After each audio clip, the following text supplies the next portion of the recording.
Shalom sahabat CS, dimanapun Anda berada, saya sangat bersuka cita bisa menjumpai Anda semua untuk menyampaikan kebenaran firman Tuhan. Kebenaran firman Tuhan pada kesempatan kali ini berjudul dosa ditukar dengan kebenaran. Dosa ditukar dengan kebenaran. Siapa yang menukar dosa dengan kebenaran? Ini yang kita akan bahas, saudara sekalian. Kenapa harus dilakukan pertukaran atau exchange? Sebelum saya melanjutkan, bagi saudara yang baru pertama kali menyaksikan tayangan ini, saudara langsung subscribe. Subscribe itu gratis, saudara. Jangan lupa tekan tombol lonceng notifikasinya, supaya setiap kali saya menyampaikan firman Tuhan melalui channel saya ini, saudara yang pertama kali menyaksikannya. Terima kasih kepada saudara yang setia mengikuti channel saya. Saya percaya kita bisa bertumbuh bersama-sama melalui pembelajaran firman Tuhan. Dosa ditukar dengan kebenaran. Roma 6 ayat 23, saya akan bacakan buat kita semua. Sebab upah dosa ialah maut, tetapi karunia Allah ialah hidup kekal dalam Kristus Yesus Tuhan kita. Dosa adalah masalah terbesar manusia. Tidak ada masalah yang lebih besar daripada masalah dosa. Kenapa, saudara sekalian? Dosa itu masalah terbesar yang dihadapi manusia. Sebab upah dosa adalah maut. Upahnya, akibat dosa itu adalah maut alias kematian kekal.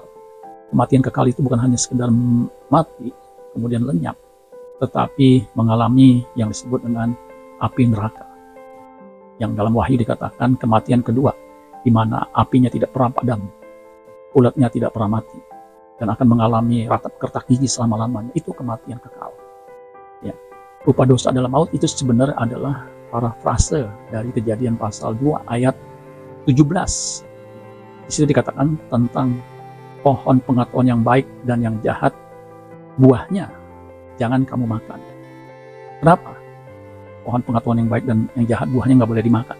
Sebab pada hari engkau memakannya, pastilah engkau mati. Yang oleh Paulus dikatakan sebab upah dosa adalah maut, kematian. Nah, itu masalah terbesar manusia. Dan masalah ini, dosa ini hanya bisa diselesaikan oleh Yesus Kristus. Dengan kematiannya di kayu salib, dosa ditukar dengan kebenaran. Jadi kalau Yesus tidak mati di kayu salib, dosa akan tetap dosa dan upahnya adalah kematian. Jadi karena Allah mengasihi manusia yang berdosa, Dia berjanji untuk menyelesaikan dosa dengan mengutus, dengan mengirim putra tunggalnya ke dalam dunia ini untuk mati di kayu salib. Sehingga terjadi pertukaran, dosa ditukar dengan kebenaran. Nah, saudara-saudara sekalian, Yesus yang tidak mengenal dosa dijadikan dosa agar manusia yang berdosa itu boleh dibenarkan di dalam Kristus. Jadi Yesus yang menanggung dosa kita. Sebab harusnya kita yang kena hukuman dosa, tetapi hukuman itu ditimpahkan oleh Bapa kepada Yesus. Itu dicatat di dalam Yesaya 53 ayat 5 dan 6. Ini nubuat Nabi Yesaya tentang Mesias yang akan datang, yang akan menggantikan manusia berdosa. Yesaya 53 ayat 5, tetapi Dia tertikam oleh karena pemberontakan kita, dan Dia diremukkan karena kejahatan kita. Ganjaran yang mendatangkan keselamatan bagi kita ditimpakan kepadanya, dan oleh bilur-bilurnya kita menjadi sembuh. Itulah saudara sekalian. Dia dikatakan ya, diremukkan oleh karena pemberontakan kita, oleh karena kejahatan kita. Ganjaran yang mendatangkan keselamatan bagi kita itu ditimpahkan kepadanya. Ayat 6, kita sekalian sesat seperti domba, masing-masing kita mengambil jalannya sendiri. Tetapi Tuhan telah menimpakan kepadanya kejahatan kita sekali. Jadi ditukar, dosa ditimpahkan kepada Yesus, sehingga kita bisa mengenakan kebenaran atau kita dibenarkan oleh Allah. Di ayat 11, Yesaya 53, sesudah kesusahan jiwanya, ia akan melihat terang dan menjadi puas. Dan hambaku itu sebagai orang yang benar akan membenarkan banyak orang oleh hikmatnya, dan kejahatan mereka dia pikul. Jadi kejahatan manusia dia pikul di atas kayu salib. Jadi saudara sekalian, Yesus yang tidak mengenal dosa dalam 2 Korintus 5 ayat 21 itu dijadikan dosa. Kemudian kita yang berdosa dijadikan benar. 2 Korintus 5 ayat 21, Dia yang tidak mengenal dosa telah dibuatnya menjadi dosa karena kita manusia yang berdosa. Karena kita, supaya dalam Dia kita dibenarkan oleh Allah. Ini luar biasa, saudara. Jadi pertukaran yang luar biasa. Terjemahan sederhana Indonesia 2 mengatakan begini, saudara perhatikan di sini. Ingatlah bahwa Kristus sama sekali tidak pernah berbuat dosa. Sama sekali. Dia jadi berinkarnasi jadi manusia, sama sekali dia tidak berbuat dosa. Itulah sebabnya dia berani berkata di dalam Yohanes pasal, kita menyimpang sedikit, Yohanes pasal 8 ayat 46. Yesus bilang begini, Yohanes 8 ayat 46, siapa di antaramu yang membuktikan aku berbuat dosa? Apabila aku mengatakan kebenaran, mengapakah kamu tidak percaya kepada aku? Jadi Yesus sampai berkata, siapa di antaramu yang membuktikan aku berbuat dosa? Banyak orang yang kelihatannya tidak berdosa, padahal belum terbukti belum terbukti bahwa dia benar. Jadi hanya belum terbukti tidak berbuat dosa. Tapi kalau Yesus, siapa yang bisa membuktikan? Karena memang dia terbukti benar. Banyak orang yang belum terbukti benar karena belum dibuktikan.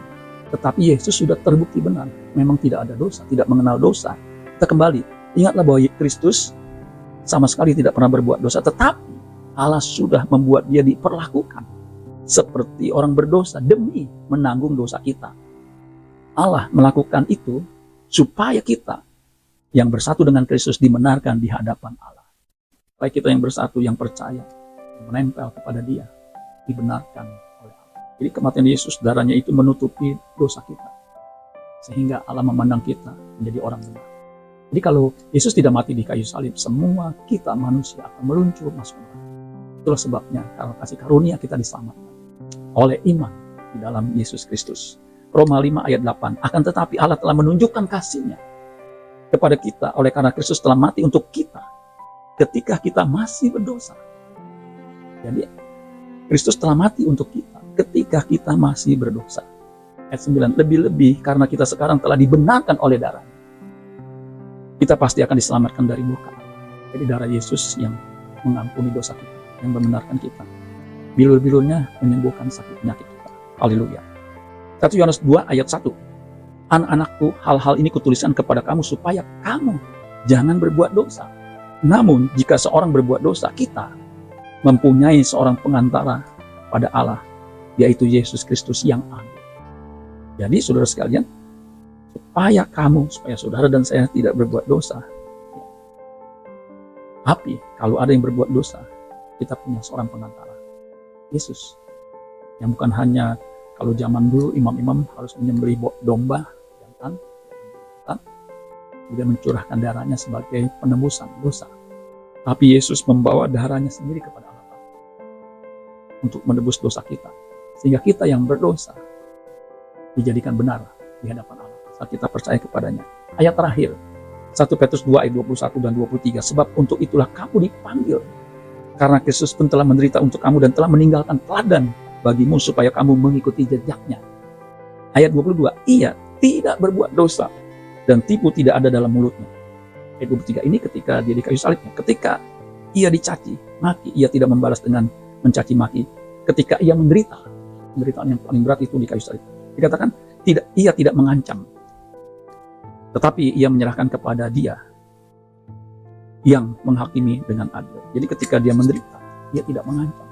Jadi ketika dia di kayu salib, orang-orang mengolok-olok dia tidak membalas. Bahkan kalimat dari 7 kalimat Tuhan Yesus ketika dia disalib, satu kalimat yang menurut saya hanya diucapkan oleh orang benar. Ya Bapa, ampunilah mereka, sebab mereka tidak tahu apa yang mereka perbuat. Jadi dosa ditukar dengan kebenaran oleh kematian Yesus di kayu salib. Amin buat firman Tuhan. Tuhan Yesus memberkati. Sola Gracia.